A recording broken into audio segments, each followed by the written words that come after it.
अब प्रत्येक समाज में प्रत्येक बुजुर्ग अपने बच्चों को, माता है या पिता, दादा है या दादी जी, वो शिक्षा अच्छी देते हैं, और फिर भी समाज गिर गया। सतर कितना संत जन से भी सत्संग कर रहे हैं, और संतों की कोई कमी नहीं। वर्तमान में तो विशेष बोलबाला संतों का, और श्रद्धालुओं की कोई कमी नहीं, और समाज गिरता जा रहा है। किसी का कोई असर नहीं, किसी प्रकार की कोई मर्यादा नहीं रही। इसका कारण ये रहा कि उन संतों की शब्द में शक्ति को नहीं, और उनसे उनके असर नहीं हो सकता उन बच्चों के। वो तो श्रद्धालु हैं, परमात्मा के प्यारे हैं, परमात्मा के इच्छुक हैं, चले जाते हैं, थोड़ी बहुत देर सत्संग अच्छा लगता है, सुन भी लेते हैं, लेकिन बाहर आकर के उनके वही कर्म प्रारंभ हो जाते हैं। क्योंकि न तो उनके कोई कर्म प्रारब्ध के कर्म संस्कार समाप्त होते जिस कारण से उनको सुख हो, ताकि वो बुराइयों से बच सके। पुण्यात्माओं, आप जब इस मार्ग से जुड़ जाओगे और सच्चे दिल से आप मोक्ष चाहोगे, आप किसी का बुरा नहीं कर सकते। बुरा करोगे तो आपका डबल होगा, क्योंकि परमात्मा कबीर जी नहीं करेंगे, क्योंकि परमेश्वर ने आपके पाप कर्मों को रोक दिया जो आपको दुखी करेंगे, और वो अभी आपके पाप नाश नहीं करेंगे, क्योंकि वो देखते हैं कि ये कितना चलेगा हमारे साथ, ये काल के पाले में फिर ना चला जा।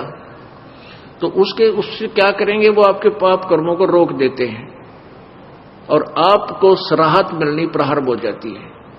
कुछ दिनों के बाद आप छोड़ जाते हो, या फिर आप बीच में कुछ थोड़ा बहुत हेरा फेरी करने की चेष्टा करते हो, किसी कोई जो मर्यादा हमने बता रखी है उसके विरुद्ध क्रिया कर देते हो, आपको हानि, तुरंत हानि हो जाती है, और फिर आपको समझ में भी आ जाती है कि मैंने ऐसी गलती कर दी, आज मुझे इसलिए हानि हुई, तो दूसरी बार आप वो गलती नहीं करते।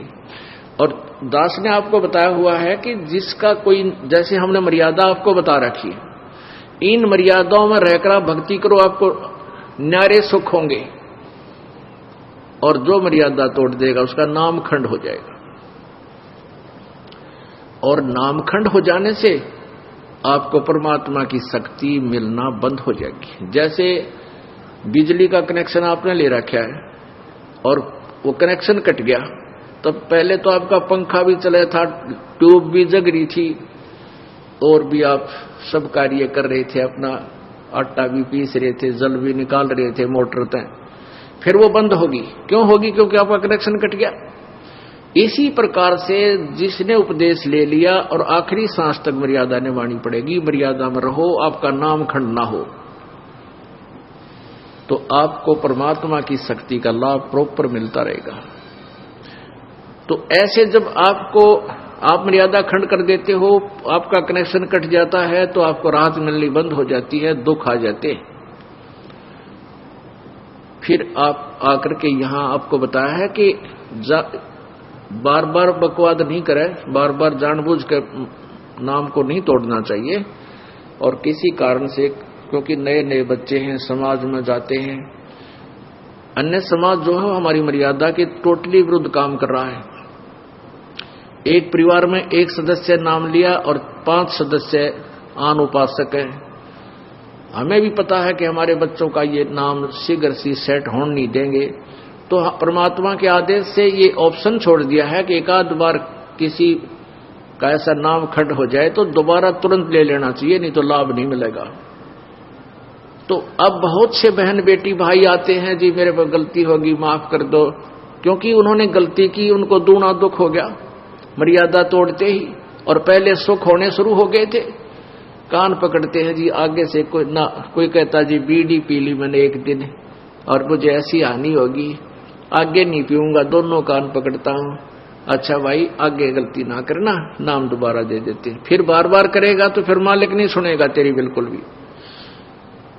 तो इस डर से फिर वो गलती बंद हो जाती है, ना वो चोरी कर सकता, क्योंकि ज्ञान हो जाता है कि जो अगर हम चोरी करके सेठ बनना चाहते हैं, दूना दुख होगा, डबल पाप हमारे लगेंगे, और वो चोरी किया हुआ धन आपके पास नहीं रह सकता, ये गारंटीड बात है। और वो पाप आपके साथ रह जाएंगे जो चोरी करने से बने। एक भक्त का इकलौता पुत्र था और उसके दोनों गुर्दे फेल हो गए। उसने बताया कि मेरा इकलौता पुत्र था और दोनों गुर्दे फेल हो गए, उसके ट्रीटमेंट में मैंने लगभग 3 लाख रुपए 3.5 लाख रुपए लगाए, यानी 10-15 साल पहले की बात है। वो कैसे लगे, पहले तो झाड़े झपटियां वाले के चक्कर में फंस गया, फिर लोकल डॉक्टरों के चक्कर में फंसा रहा, फिर पीजीआई दिखा रोहतक में बहुत देर हो चुकी थी, कहने के दोनों गुर्दे कंडम हो गए और ऑल इंडिया इंस्टीट्यूट दिल्ली ले जाओ। वहां ले गए तो उन्होंने बताया भी अपना किसी रिश्तेदार का कोई गुर्दा दान कराओ, तो उन्होंने किसी से ऐसे करा कर गुर्दा दिवाया, लड़का स्वस्थ हो गया, 3.5 लाख रुपये लग गए। गुर्दे तो ठीक हो गए, एक दिन बस एक्सीडेंट में वो लड़का मारा गया। अब फिर उस भली आत्मा ने फिर अपनी सारी सत्संग सुना, उसका सौभाग्य था कि सत्संग सुनने को मिल गया उसको। फिर वो फूट फूट कर रोया मेरे पास आके, कहने लगा जी आज का जो सत्संग आपने सुनाया, मैंने ऐसे ही सुनाते हैं भी जो पाप करते हैं वो पाप तो उनके बैड अकाउंट में लिखे जाते हैं, और जो धन कमाने के लिए जो उन्होंने हथकंडे अपनाए, वो पैसा इकट्ठा किया, वो पैसा नहीं रहेगा, गारंटीड बात है, क्योंकि आपके भाग्य में नहीं है। और प्रारब्ध से अधिक तुम चेष्टा भी करते हो करके इधर उधर से, तो वो किसी ना किसी से तरीके से आपका खत्म होगा। किसी की भैंस मर जाएगी, किसी के बिजनेस में घाटा आ जाएगा, या कोई और कारण बन जाएगा, कोई बीमारी लग जाएगी, वो पैसे आपके ऐसे जाएंगे और वो पाप सुरक्षित रह जाएंगे आपके, वो धन नहीं रहेगा। धन रहेगा कबीर परमात्मा की भक्ति से, आपके भाग में ना होगा तो भी वो लिख देगा, इसके पास वो पावर है। तो उसने फिर बताया कि आपने सही बताया जी, मेरे साथ ऐसे ऐसे बनी, मैं बहुत निकम्मा आदमी था। पहले ये रिफल आती थी, इन टेप कैसेट चाले थे, सन 1978-77 की बात बताओ था, और उन टेपों में ये कैसेट डाला करते, उसके ऊपर मोहर मारता सोनी की और लाता वहां तोल के भावते वो रिफल, और वो कैसेट बनवा के उसका सारा खर्चा मेरा 2 रुपया का एक कैसेट पाया करता, 2-2.5 रुपए का भर के भी सारा कुछ कर लेता था। और मैं सोनी की बना के मोहर लाकर उनको 30-30, 35-35, 25-25 की बेचा करता था। और थोड़े से दिना मेरे पास बहुत पैसा हो गया। फिर मेरा इकलौता पुत्र बीमार हो गया, कमाए होंगे 2 लाख, लाग गए 3.5 लाख। उस समय 2 लाख बहुत मुश्किल से कमाए जाते थे। और बेटा भी ना रहा, जिसको सुखी बनाने के लिए मैं ये पाप किया करता था कि मेरा बेटा सुखी रहेगा, कारों में चलेगा, इसके लिए घना धन जोड़ दूं, वो धन रहा ना वो बेटा रहा। तो पुण्यात्माओं, फिर ये परमात्मा की वाणी से आपको डर लगने लग जाएगा, आप पाप नहीं कर सकते।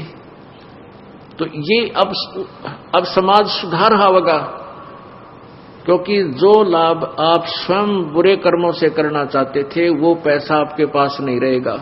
और परमात्मा कबीर जी की भक्ति में इतनी शक्ति है कि आपके प्रारब्ध में नहीं है तो भी लिख देगा, तो भी आपको दे देगा, यदि वो आवश्यक समझेंगे तो।